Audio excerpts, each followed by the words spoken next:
Facebook. This is Blabbing for Britain, which means it must be Thursday, 10 o'clock in the UK.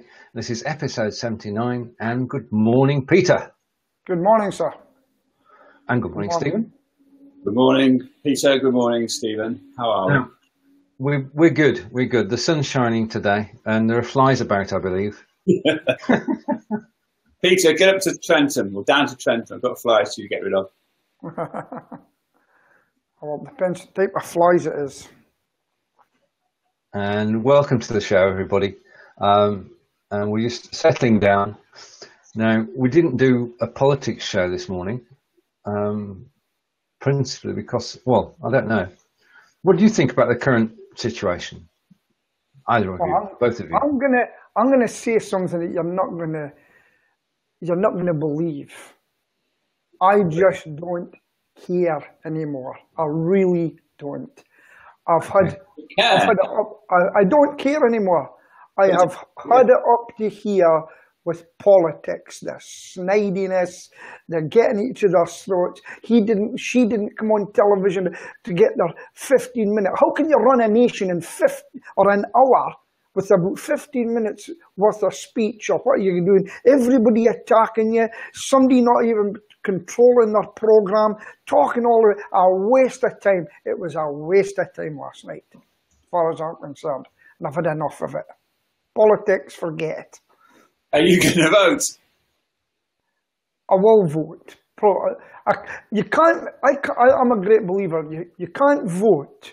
You can't not vote and then blab on about something. Sorry, pardon a pun there, but you can't not put your vote down and then cry after about how our nation's going, because you didn't take part in it.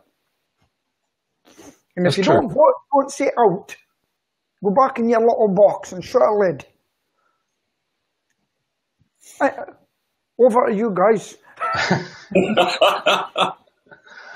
And good morning to John. I'll switch over in a moment or two. I think we've all had too much politics in the last 3 years. Because not only have we had our election, we've had the American election as well, and there is a bit of burnout involved, and even the people are leafleting and saying, you know, enough's enough.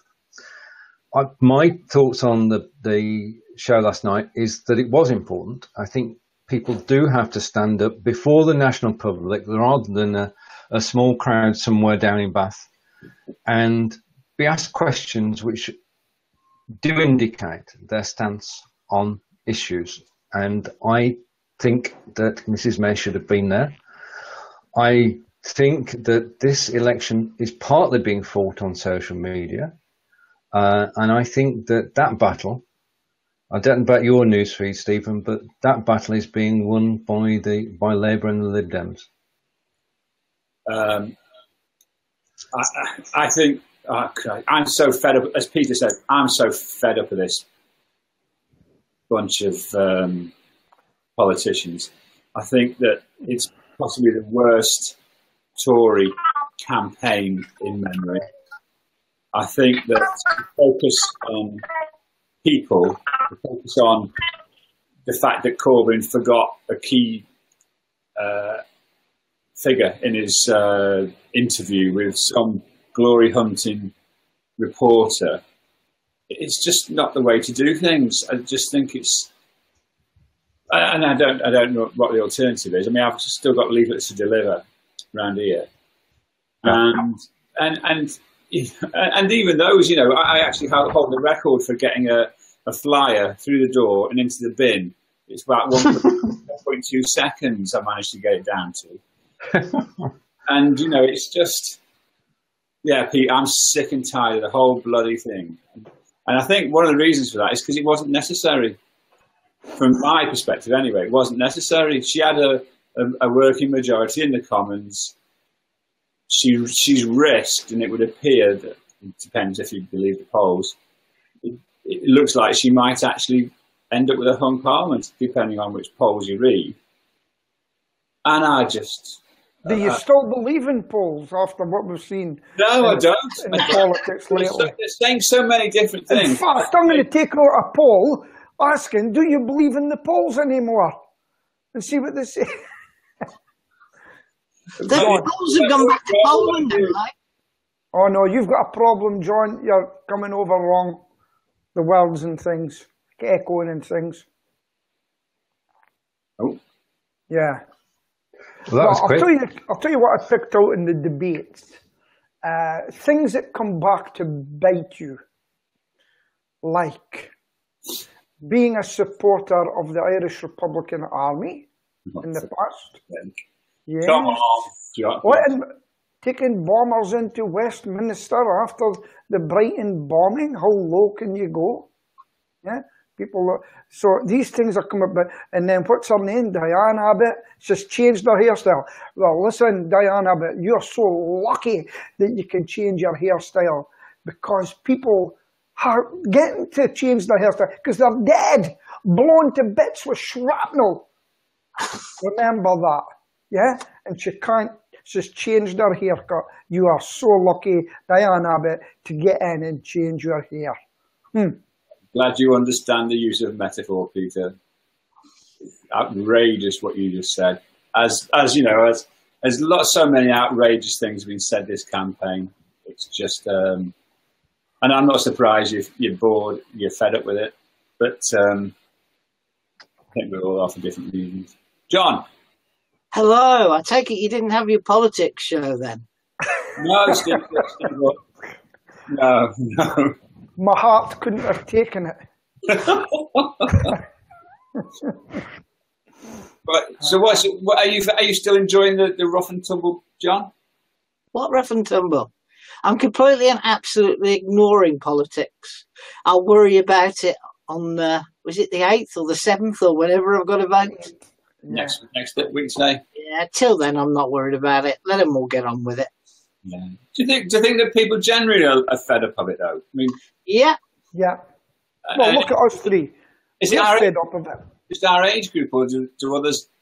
No, the kids. I call them kids, but they're not kids anymore. I mean, they're all in the late 20s or even early 30s now.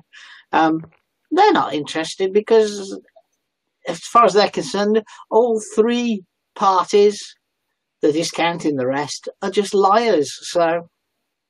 Mm-hmm. Okay. Yeah. I think the only thing that's caught my attention this week is that the BBC refuses to play Liar Liar on the radio. Apart from that, I've shown no real interest in. The Liar Liar, yeah, it's a crazy song, and it's just it happen all the time, don't they? These protest songs. But this one's really taken off, and there is a. So I remember somebody saying there's an Indian group doing something, Hold Hands with Teresa or something. Spooky, that hasn't done much. Captain Spark. The Dangra beat for the Conservative Blues, is it? Possibly, I don't know. I obviously I haven't heard it. And Steve asked earlier about what we see in our Facebook streams. All I see is Labour stuff because it's the bubble I've created. You know, anytime anybody...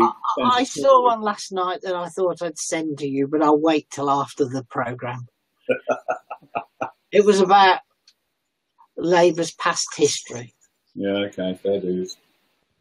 I mean, I thought, King Red of Trentham would like this. Sorry, it's Lord Red of Trentham, isn't it? Not King Red of Trentham. Yeah. What you like. I've spent most of my week potting things on, so I've not really been interested in and I've had a busy week work-wise as well, which is good. Good. The thing about Facebook streams is that you do determine what's in them, and if you've liked a Lib Dem post or you've liked a Labour post, then that's what you'll see in your feed. If you've liked a Conservative post, that's what you'll see in your feed. So Facebook is actually by default biasing the news towards what you want to see, which means that your beliefs are being reinforced by knowing exactly what's going on. I'm not sure about that. I'm getting lots of Jane Hatton and Maureen Windridge posts about Labour this, Labour that, Labour the other. And I'm not interested at all. Jane Hatton, Sue Butcher, there are several who are staunch Labour Party members. And that's what and Stephen, of course, as well. That's what we're seeing in our feed. And you know, but it does mean that we see more than just the Lib Dem stuff, John. So that's got to be something. Sorry, mate. You carry on. I've posted a lot of Labour stuff at you, so don't worry. That's got you on the list. I had my first piece of literature through the door yesterday.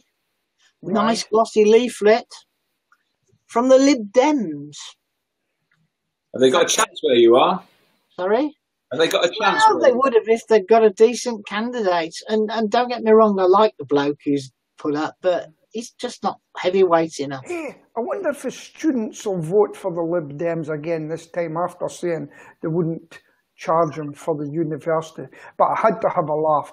I seen the Conservatives out on Saturday in the streets of Aberdeen, a focal point next to the SNP, and one of the local councillors is a 20-year-old guy, and he looked about 12. And I actually says to him, and so, right, okay, you got in, well done. And I says, tell me, what have you done in your life? Well, I've been to university. I says, right. I says, didn't you think of getting a real job before you went into politics and seen the real world? And he was so unhappy with me. Peter the Great beating up the politicians. Yeah, going, what do you know about life, you know? But then, no, that's all he's been is at school, you know? Now, we've got a lot of young politicians now up here. No, very, very young politicians. And it's quite interesting to see them getting involved, but I wonder if they'll last the pace. Now, the girl from the SNP, Mary Black, I think her name, she's fed up of London. She doesn't like London. She doesn't. So I believe she's coming out of London. Is she actually standing for the UK Parliament this time? I don't think so. I'm not sure. I don't think she is. I haven't went into it too deep, but I remember her saying that she finds London boring. And well, listen, if you're going to be an MP sitting in the House of Commons, it is going to be boring for you, and it's a different lifestyle like that.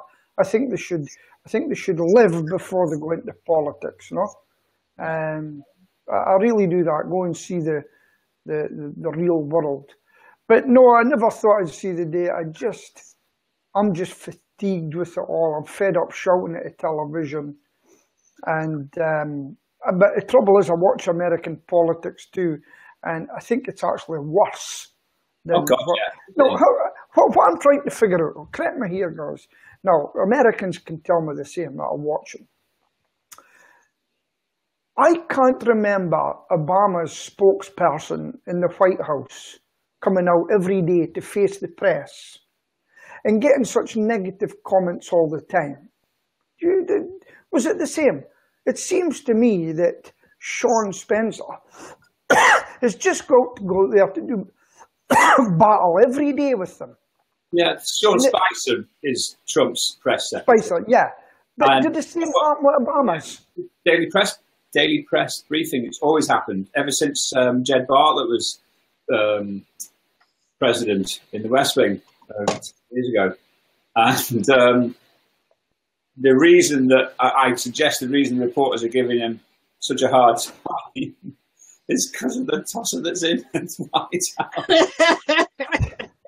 I mean, come on. Did you see him with the Orb of Doom when he was in Saudi Arabia, holding hands with the Saudi king and the premier of Egypt, holding hands over a football which was lit up? And you think, what the... that's why it's so aggressive. Press will just sit and wait to get hold of the man and do anything to belittle him. They'll sit and do that. But if they'd done it with that... No, here's another thing. Why was Obama over seeing Merkel before he went and seen him? Yeah, they didn't do that with him. They didn't dare offend Obama by doing that, did they? No, they didn't do that to him. No, not if I remember. I've got to pick sorry, up. Obama. Can I speak? Yeah. Can I speak? First of all, the thing is that President Trump has set himself up for this by tweeting at 3 o'clock every morning, sometimes with sense and sometimes with nonsense. And we all earn respect, don't we? In our daily jobs, in our daily life, we earn respect from the people around us. And he has been unable to do that. Now, the people may have disagreed with Obama, but they did respect what he was trying to do, and he presented himself as, well, not the ultimate, but a darn good politician. He knew the workings inside the White House. He knows the workings inside the Senate. He's au fait with everything that's going on because he listens to people, or he did listen to people. And now he's a citizen of the free world. He can go to any country he wants, anytime. And I think if you read the German press, after Trump had been on his tour, the German press have said that they despair of the current situation. And Merkel has said she cannot rely on the USA or the UK at the moment. Now, this is real world politics. This is not having a go at people. This is governments saying they cannot work with the present incumbents in both countries. Now, we've got a free choice on the June 8th as to who we actually have representing us. But the Europeans are saying, we are stuffing it up. And with that note, I'm going to go back down. Oh, hey, listen. When the witness to go to, when the Europeans, they don't want our British troops in risking their lives, don't see them jumping in with as many. And the Americans going in and doing the same. I don't see them. Oh no, we can do it without you. You can. No, you go into Saudi, well, wherever, not Saudi, these places and get your troops killed. Don't much hear about their troops. Why don't we hear much about their troops? Maybe they're better off getting a European army, like Nigel Farage said. And if all you Remainers with the tears in your eyes, when mummy's little boys would have been taken away, what is this? It's called conscription, madam. Your son's going in the army. Ha, ha, ha, ha, ha. Because that's going to happen. What's Pete been taking? What's Pete been taking? What have you been sniffing, Pete? I've got a bad mood this morning. Relax. Yeah. I think he needs a blood transfusion or something. Let's get a coffee. Where's your coffee today, Pete? Yes, I'm on tea. I'm on tea today, I'll tell you. Oh, Christ. Don't it's caffeine, that's what it is. I think I've only got a few weeks from my operation. It's starting to get me down, that's what it is. And every little thing is getting in my nerves. Well, but did you know they've already got a European army? Tell you off. Huh? I really am. I'm getting fed up of it. Sheila says, stop watching that YouTube. I just can't help myself. I just can't help it. I get so wound up. But, yeah. So, let's change the subject. What can we speak about next? Football. And I have to say, on Saturday, I watched the entire Aberdeen match. He's got rid of him. Oh, sorry. It was Peter I was talking to. Keep our host in his box. I was saying to you that I watched the Aberdeen match in the cup final on Saturday, and I felt so sorry for Aberdeen to lose in the extra time goal. I know. It's a story of their life. They ran their socks off. Story of their life, Aberdeen, you know. And the Aberdeen really comes alive in a day like this, and the whole week the city builds up for it, and it does good for Aberdeen, you know. The place is just red and white all over, everywhere you go, and everybody's talking about it. And we've actually got a big Celtic and Rangers supporters up here, actually. I know. Quite a few. But it was a much better match than the following day's match, which was the English Cup final. It was just a much better match. I mean, I watched both. I'm not a great football fan, but I don't mind giving some time over to watch the cup final. So how did you manage to see it then? Where did you find that? It was on BBC. All right. What's the word I'm looking for? On the net. All right. Okay. The match was live on the internet. Oh, very good. On BBC One. Having said that, I downloaded their app Now, the BBC app and the STV app, which is the ITV app, and boys, I want to know who you are now. Before you get into that app, you have to give your name, address, you have to go and give your postcode. This is all to do with the licensing fee now, you know? Yeah, but once you've signed up to the BBC, all it asks you the next time is, can you confirm you've got your license? It doesn't ask you for all the information again, so long as you're logged in. Yeah, as long as the address has got the license matching with it, you know? In England, we had 3 former players commenting on the match.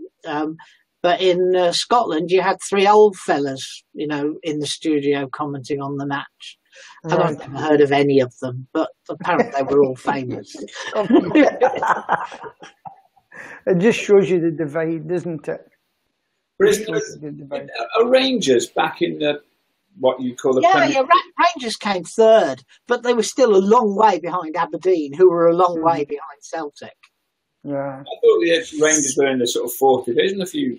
Oh no, they've gone all the way up. Although it took them 5 years. Was it 5 years? 3 months.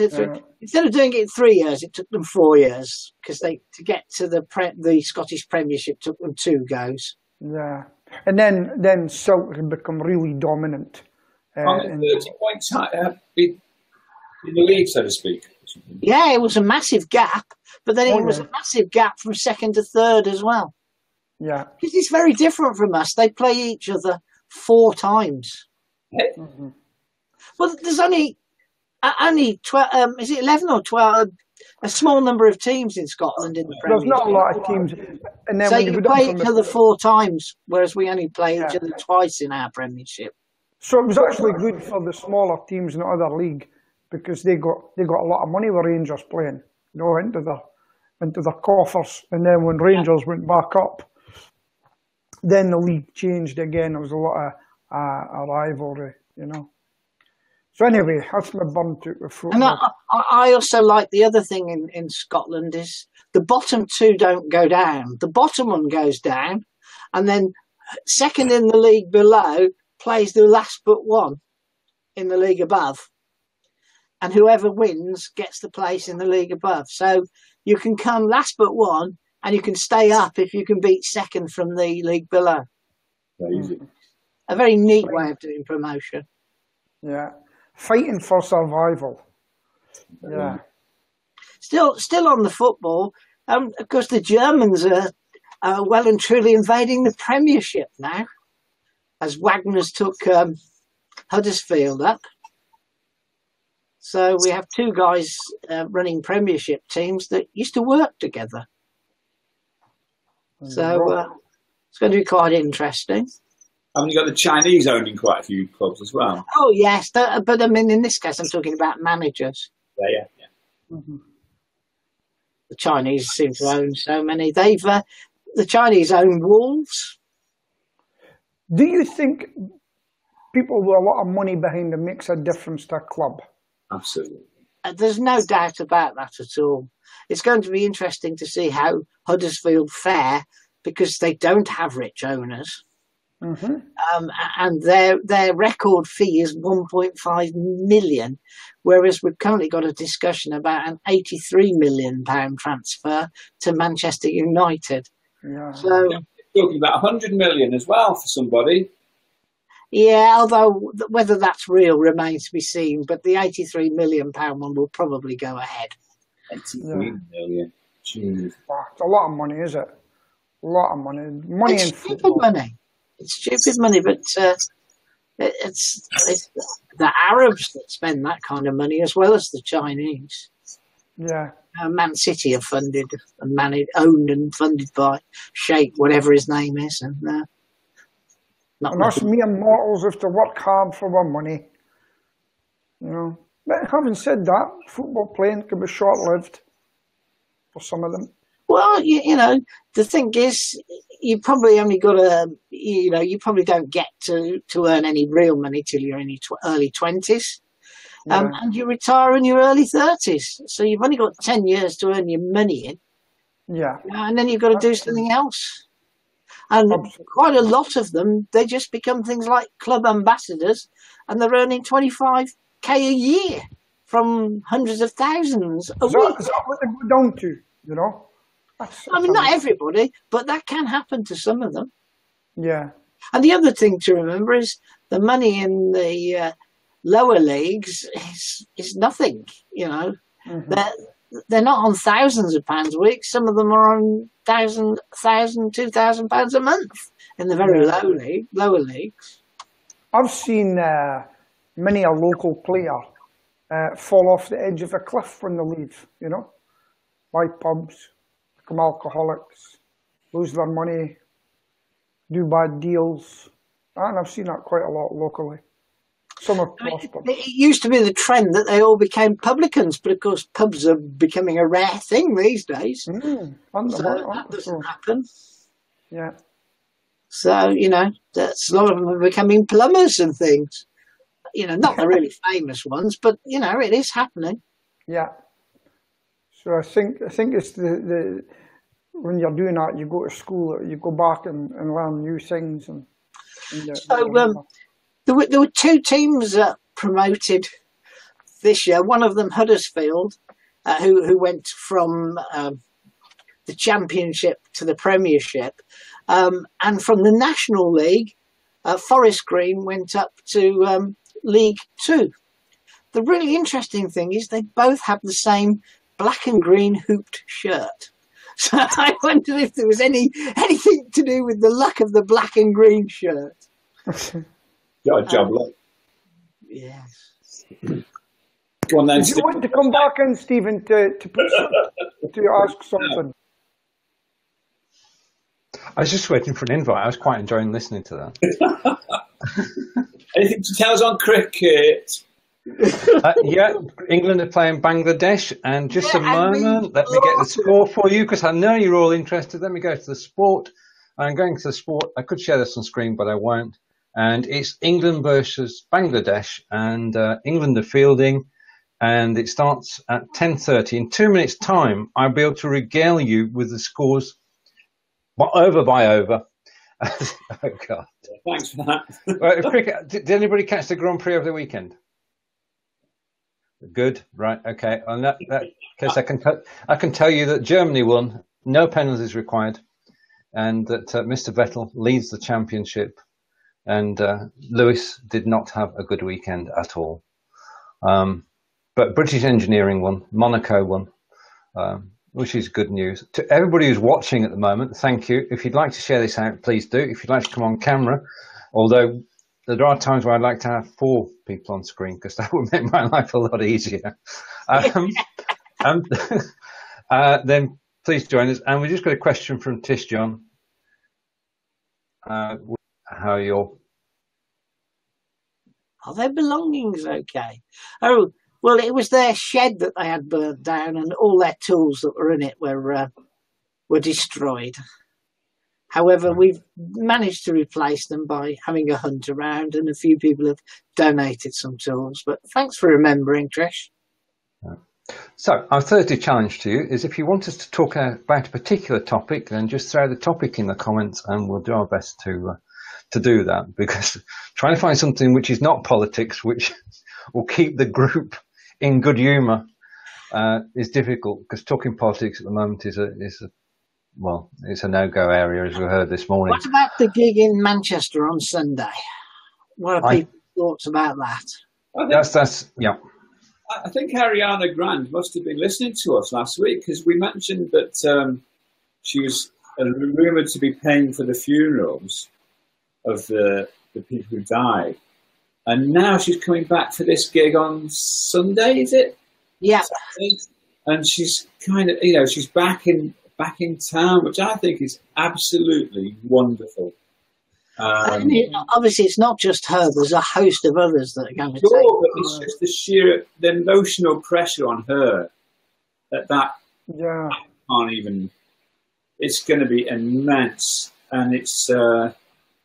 I don't think there's been a concert. I think her attending that concert is one of the most magnificent things you've ever seen. Forget Live Aid. frankly. This young girl, how old is she? 22, 20, I don't know, 23? Yeah, she's 23, I think. She's going to be on stage with, I think there's 50,000 people going to Old Trafford. Yeah, it's the cricket ground, isn't it? And it's, oh, Christ, I can't even imagine what she's going to be going Well, listen, it is a great thing for her to do.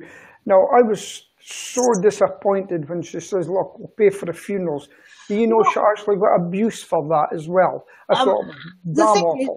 Who said that? Because that, according to her manager, she's never said that at all. No, it was a press report last week. Yeah.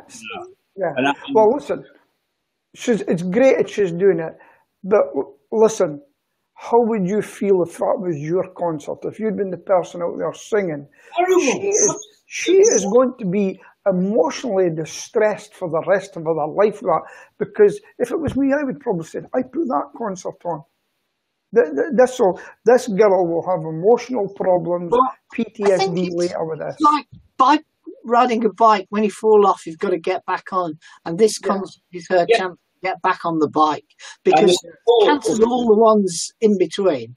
The sheer support she's going to get from that audience is going to help her, Peter. You know, help her get over it, frankly. Because it's going to be the most, I mean, it's just going to be so emotional. It really is. And they've offered tickets for free to the people who went to the original concert. Mm-hmm. Yeah. And, you know, it's going to be, it's just going to be one of those. But their target is to raise £2 million as well. They'll probably make a lot more than that. Do you see that Liam Gallagher did a gig on Tuesday, Wednesday, and he sort of said all proceeds from that go to the fund, and they seem to have adopted that Oasis tune, Look Back in Anger, which has become kind of an anthem now. Mm-hmm.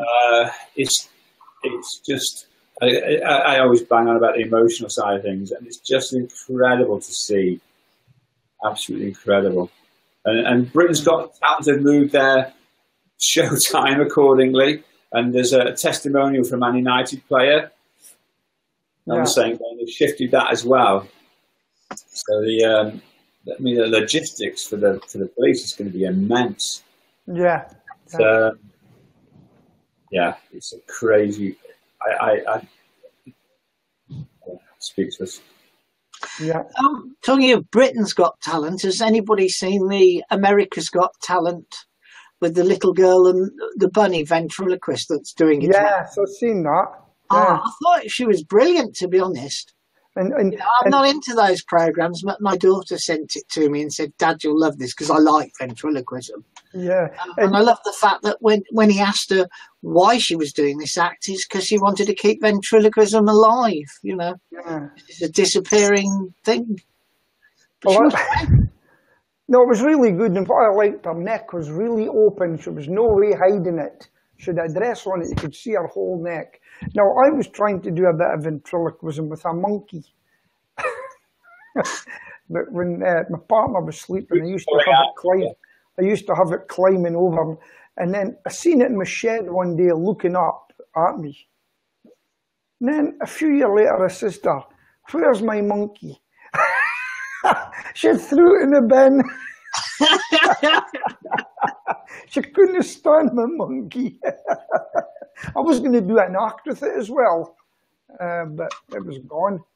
It was looking to a rubbish heap somewhere, a landfill site. It's probably strapped to the front of a dustbin lorry now. No, but it was driving round Aberdeen, you know. Have you seen? Oh, by the way, did you see my video with the two of us sitting in the van lately? No, I haven't seen that. Right, go and have a look at my business page, aberkill.aberdeen with one L, and you'll see a video that we've done. Me and Willie sitting in the van, and I'll let you go and see it, and I won't comment anymore. Enjoy that one. I watched the Talkinator on Monday. Yes, did you enjoy it? Yeah, it was okay. It wasn't bad. You know, not Oh, sure if the guest was that great, but you know, the host was brilliant. oh yes. Well, it's funny since you've done that because I've done a Facebook deliberate, a little blog on my website, and then I went to Facebook and paid for a boost with the intention of getting people to the blog, and boy did it work. You know, I went in and checked clicky.com, and it tells me everything that's going on my website. And boy, did people go and look at it. So I was really, so you've got to get them to get clicking at things in these looks. So I was very, very happy with that. And yeah, very happy.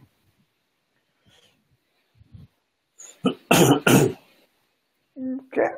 What is the hobby of your guys enjoy?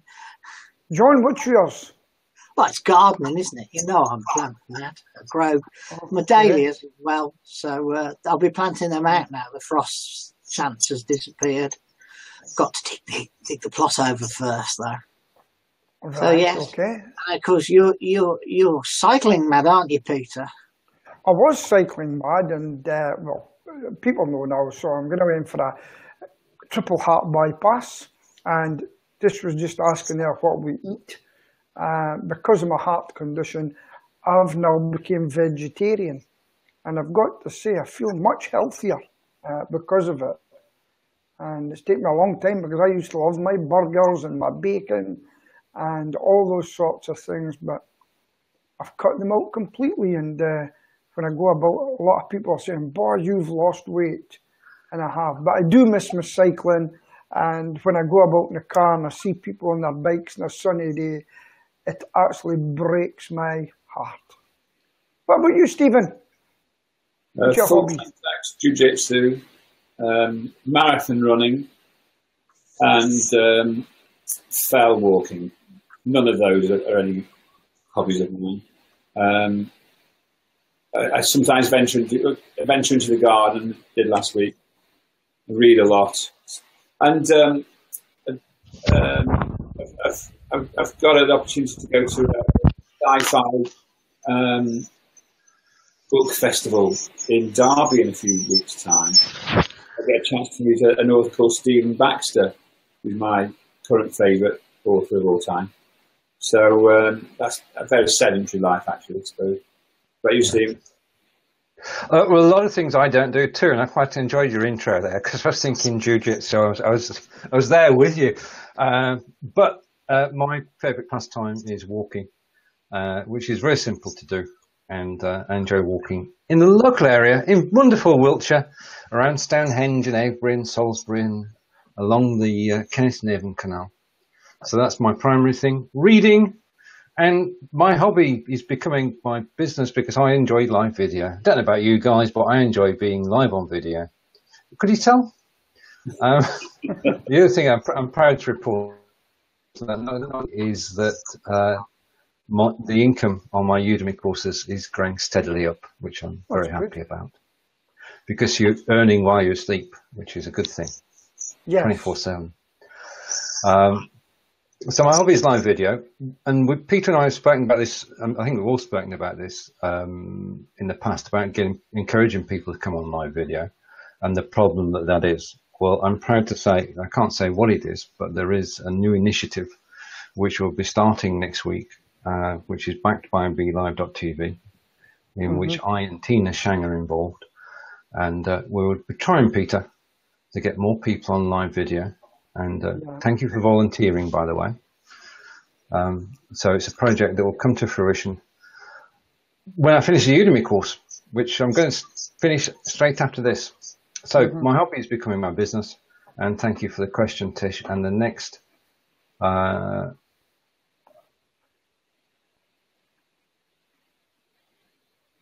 right, okay. And just a personal note, gents, that you need to go to the hairdressers, and this is to Stephen and John. But I don't.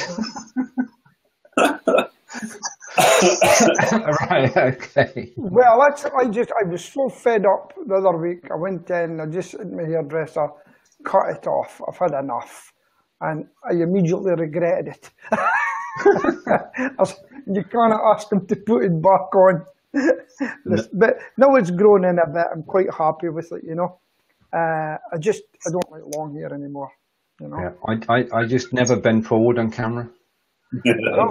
Whereas John and Peter John and Stephen can do that. No problem at all. Well, yeah, no, that doesn't qualify, mate. And I'm not gonna volunteer. I'm just thankful that bit is there, which is brilliant. Right, trying to find something. Oh, right, sorry, I misinterpreted that. Tish likes your long hair, so. I don't like it. Okay, so that's the initiative that's going to be taking place. Right, okay. What else can we talk about today? Do we have any local stories that come to mind?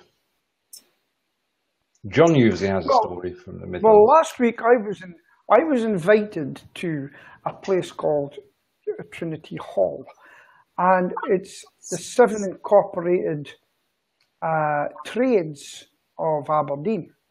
And boy, there's a bit of history hiding that building, so brought along to one of their teas, and it's all the fleshers are called that's the butchers, and every trade has got an old-fashioned name that they incorporate it into. And their job was, if the city was under siege many years ago, they took the tools of their trade to fight any incomers that were trying to take the city. And so they're all burgesses or something of the city, but the tradition was absolutely fantastic. And when I was brought there, I was surprised how many people in the city are members of it. And so I was quite privileged to get there. And once a year they walk down Union Street with their coat and tails on. And so a lot of tradition there, and I was very privileged to get into that, to see it, be part of it. I know it's a bit politics, but Boris is just saying, ridiculous Boris Johnson saying that the BBC debate audience was the most left-wing I've ever seen. That'll probably be helping you, Pete, in your anxiety over all this crap. Well, there's a lot have been saying that. There's been a lot of people saying that. And we know the BBC's they don't like being told it, but we know that they're left-wingers. We know that. And we know that Fox News right-wing over there. Don't know, I'm not too sure about ITV. But I don't think we'll have a right-wing. No, only Radio 4's Today. Is it right-wing-ish? Right-wing-ish, okay. Tory Nick Robinson, and I'm sorry, back on politics, I apologise. Oh yeah, I've actually met him in Aberdeen. Yes, Nick Robinson. I'm trying to find some websites to talk about. It's a bit... Everybody's got their own agenda. Yeah. Climate change. Oh, that's what the boss wants us to talk about. Climate change. Isn't it 8 o'clock tonight, our time or their time? Trump is going to tell us if they're pulling out of the Paris. I'm pretty certain he's going to. Are they? Is it? But isn't that like... Is he going to? Really bad news, or just bloody bad news? It's a bit like twice the pollution that comes out of China, isn't it? You know, it's bad news. They're supposed to be committed to it. Yep, China are committed to it, and there's just been a piece on the BBC saying so. Short term, because there's a lot of pollution in the US because he wants to ramp up manufacturing and he doesn't care about it. He wants to dig more coal and all those sort of things. It is short term going to mean that we're going to see a return to greater pollution. It used to be bad in California, didn't it? Smog in things like that. Places like that. China and the EU are joining forces as Trump is poised to pull the US out, according to The Guardian. We haven't heard anything about the wall lately, have we? No, apart from the fact that he went to Israel and touched the Holy Wall and commented that he's going to have his own wall soon, and given there's no Mexicans in Israel, it's going to be a great success. Well, yeah, okay. I did see a joke floating around about NATO paying for the wall, but Right, okay. the And wall, that is. staying with climate change and global warming, Tish has a question. Do we have to take our vehicles in for annual checks for emissions? Yes, we do. Once they're 3 years old, yeah, after it's 3, we have to take it in every year. But in on the continent of Europe, it's every other year. So we get checked every year. Unless it's a Vauxhall, in which case you have to do it every month. Yeah, it's a thing called an MOT, which is a Ministry of Transport test. Now, here's something for all the viewers who don't know this. A lot of people don't know this. Because the government demand that you have an MOT, they've also to give you a facility where it is checked. Did you know about this? So you can go to your local council and use the fire station that they get done in, and you can actually go to the local council and get it done. You're looking there, yeah, so that's the truth. And I've done it. And I went in and got my vehicle tested, and I said to the guy, do you know that you're getting a lot more cars in? He goes, yeah, what's happening? Because usually he's doing council vehicles. I said, well, the law is that if the government says something, they've got to provide the service to do it. And he says, that's why a lot of vehicles are coming in, because you see, they've got no vested interest in failing you. You go in, you pay your money, pass, fail, they get nothing because they don't repair it. And that went on moneysavingexpert.com. And the next thing, all these fire stations and garages that get done by their mechanics are getting inundated with people wanting their tests done because it's government policy. Did you know that, Stephen? No, didn't know that. There you go. I can see it, but yeah. We've actually discussed this one before, Pete. You've raised this one in the past. Did we? Okay. All right. It must have been a while back then. Yeah. Was. Just don't forget, this is 79. And I know you've only been with us since 20-something, but, you know, even that's 50 weeks, isn't it? So 50 odd, 60 weeks, whatever. Wow, yeah. It's a long time, is it? I remember what we talked about in the past. You know, when you get to our age, it's hard work, isn't it? Yeah, there's quite a few things we've spoken about. I forgot Pete, the youngster, isn't he? Or is it Stephen above? That's the youngest, a little bit. You're the youngest, are you? I'm 57. I know I don't look it. And how old are you, Stephen? 57. So you, the parent. Same age as me. Yeah, same age as me. So what I do to get around all these things, I hire my vehicles. So I don't have anything to do with maintenance, tires, MOTs, insurance, nothing. It's all done by the leasing company, and it's flexi hire. I can give them back anytime I want. You know? Neil Jewson Smith. Now where's that chap from? Looks funny. It's good old Sergeant TCS. Well, hello, Neil. All right, okay, yeah. Good. The law. Yeah, that was the law that just came up. Our sheriff, our very own sheriff. Yeah. I think Neil went down to Reading Way to talk about social media and driving, and it was cancelled because of Manchester. All right, okay. Yeah. So, what exciting have we got to talk about? My Mac's about to blow up. Your map? Mac. The Mac. What's wrong with it? Piece of horrible Apple stuff? Shut up. 600%. It's not bad. That's the record. Yeah. So I'm wanting to know, what do you think about getting 3 points on a license? Well, what's your views on that? I haven't got any at the moment, and I hope it stays clean as well. Well, I haven't got any now. Mine stays clean, and I think it's good that if you don't obey the traffic laws, you get points on the license. But Your view, Peter. Well, my view is this. Look, I'm an advanced motorist. I've done the advanced motorist, the police advanced motorist test. I'm a heavy goods driver. I was a heavy goods driver. I was a bus driver. So I've driven a few things in my life.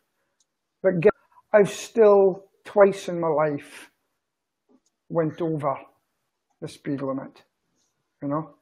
And anybody should look in the mirror and say, have I ever done 31, 32, 33?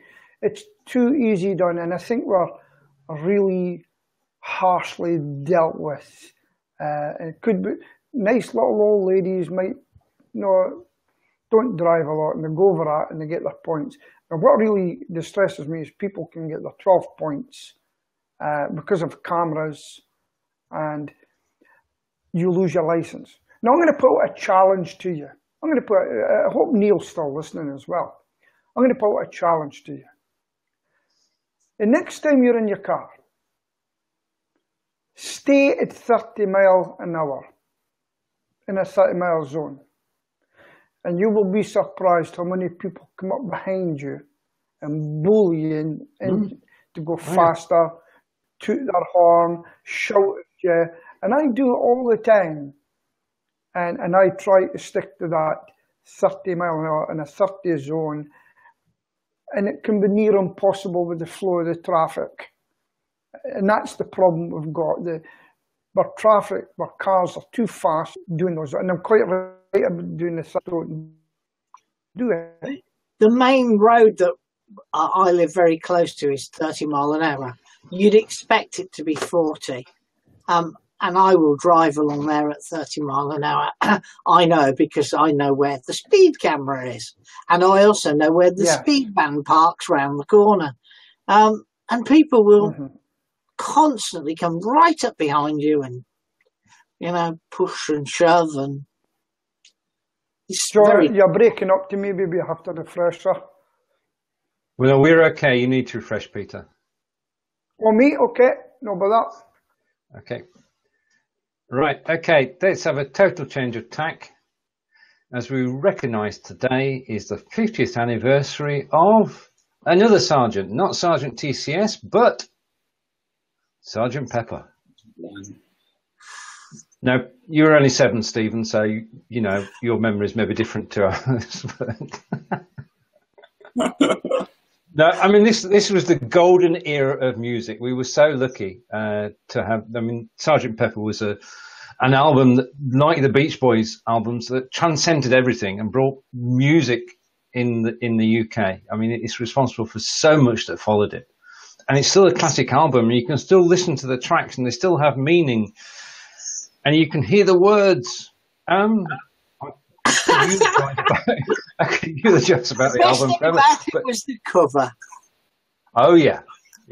I wish I could. But I'm afraid I was 11, and I was much more into Deep Purple and Black Sabbath by then.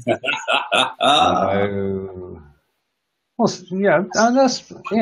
but it was a moment in musical history when the album was released because it changed the music industry altogether. Or the Beatles did, and the Stones. Black Sabbath was late 60s, wasn't it?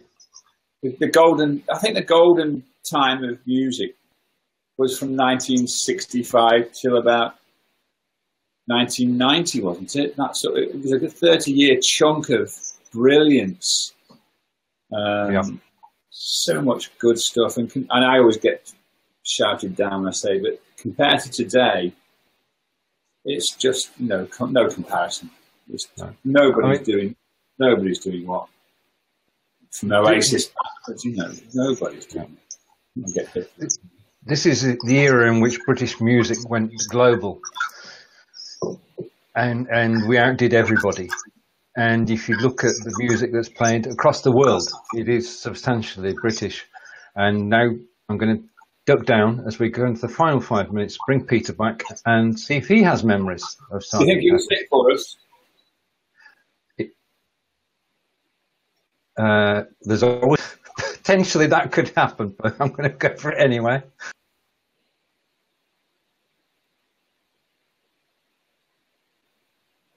Listen, do you want to know a secret? Remember that one? Help, I need somebody, help. He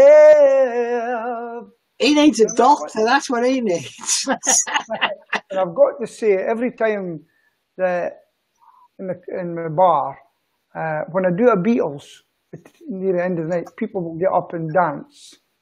You know, they're never forgotten. No, they aren't. Absolutely marvelous stuff.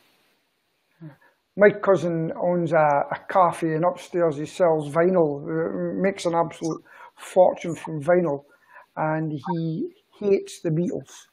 He used to be a drummer in the band as well, and he hates the Beatles because he was more the rock type. But what other songs did they do that people can remember? It was Yellow Submarine. What else was there? Day in the Life. Yeah, Day in the Life.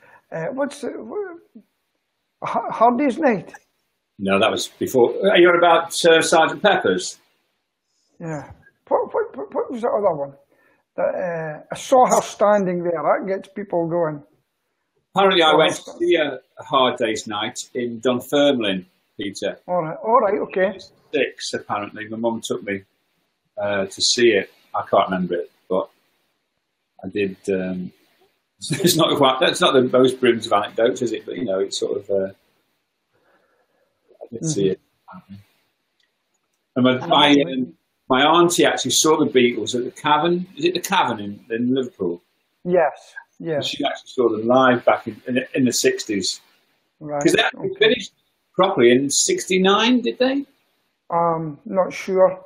You know, I was only 9 then, but they weren't much. They weren't much in my teenager years, so to speak. Yeah. Then they all went their separate ways. Yeah. Ah, yeah. Remember the song that Ringo Starr brought out? I'll give you a clue. You come on like a dream, peaches and cream, lips like strawberry wine. You're 16. You're beautiful, and you're mine. Are we all right allowing you to sing because of the PRS thing? Oh, we've done it.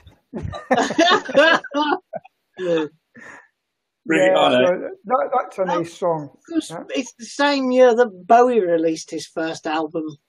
Oh, yeah. 7. On David Bowie. There's a starman waiting in the sky. Lovely song as well. Ground control to Major Tom. This is ground control to Major Tom. We're stepping through the world. I wonder what's happening to our viewing figures now. Ladies and gentlemen. What's a gong show? Sorry, John. It's Michael Miles. That Michael Miles. Remember that? Double your money and try to get rich. Nobody knows that one, do they? I think you can take your pick, Peter. And there were a lot of shows around then which have disappeared. You still catch repeats of Bullseye, though. Yeah. You can't beat a bit of Bully. Can't beat a bit of Bully.